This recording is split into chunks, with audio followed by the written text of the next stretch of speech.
Okay, hello again. Welcome to Captured, Examine, and Return the Folklore of Alien Abductions with Smithsonian Curator Jim Deutsch. We're so happy to have you joining us. Before we get started, I wanted to tell you about a few other events that Silver Spring Town Center has coming up. On Thursday evening, also on Zoom, we have Exploring the Human Psyche in the studio with artist David Hubbard, and that will be on Zoom at 7 to 8 p.m. And then next month, which is, well, starting tomorrow, we have our Twilight Tuesdays every Tuesday, 7 to 9 on Veterans Plaza. And tomorrow night we have salsa and Latin dance music with Dance in Time and AM Salsa hosting.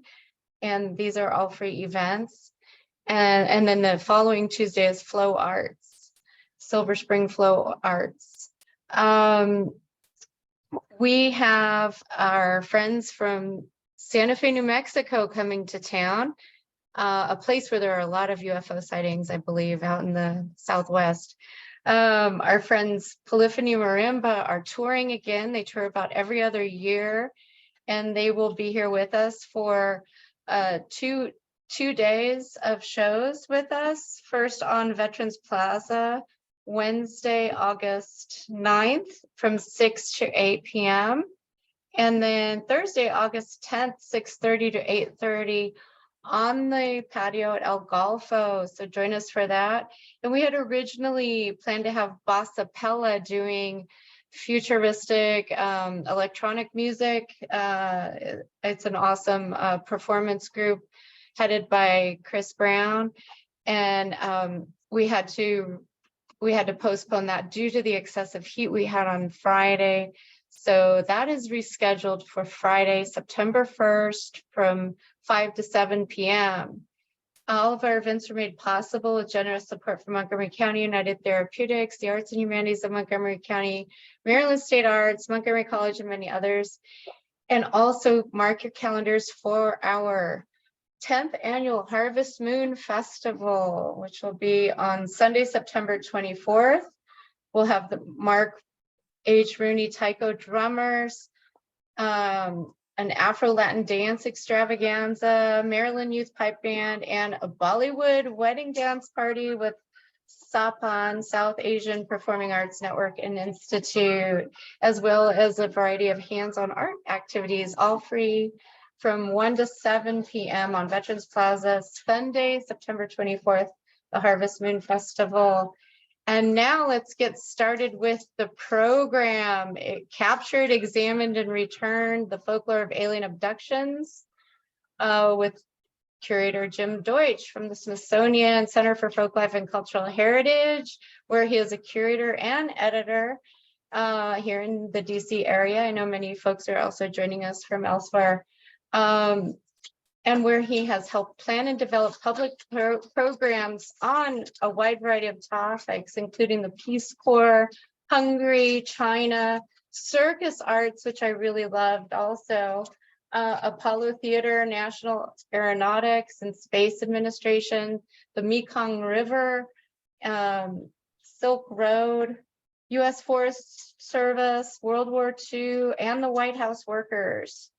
In addition, he serves as an adjunct professor teaching courses on American film, history, and folklore in the American Studies Department at George Washington University. Deutsch has also taught American Studies classes at universities in Armenia, Belarus, Bulgaria, Germany, Kyrgyzstan, Norway, Poland, and Turkey. And I have just confirmed we will be in conversation with Jim Deutsch at the Coiner Farm on Wednesday, September 12th at 2 p.m. as part of our Sparkle program. So that we'll get an in-depth conversation with Jim, who has led an interesting life thus far. So welcome, Jim. Yeah, thank you, Lisa, and delighted to be talking about the folklore of alien abductions, which is a brand new topic for me. I mean, Lisa told me she was interested in doing programs during July on space and asked if I had any topics in mind. And this is something that I'd heard about, but really had not spent much time researching until this month, after our Smithsonian Folklife Festival concluded earlier this month. So I'm going to try to talk for about 45 minutes or so, and then save time for questions, comments, conversation, because it is a fascinating topic, I think, and one that I'm sure people have heard about, but maybe not looked at from a more, or at least looked at from a folkloristic perspective. Now, what I find interesting is that this is very well timed, and I'm sure, Lisa, you planned it this way, that last week in the U.S. Congress on Capitol here in D.C., there were congressional hearings about what used to be called UFOs. The name was changed to UAPs. Initially, it was unidentified aerial phenomena, but that was changed last December 2022 to unidentified anomalous phenomena. So kind of the current term is UAP, but as you can see from this headline in the Washington Post from just last week, they're using UFO, where members of Congress held hearings about this issue. And this led to some new discourse. That if you look at this article, it said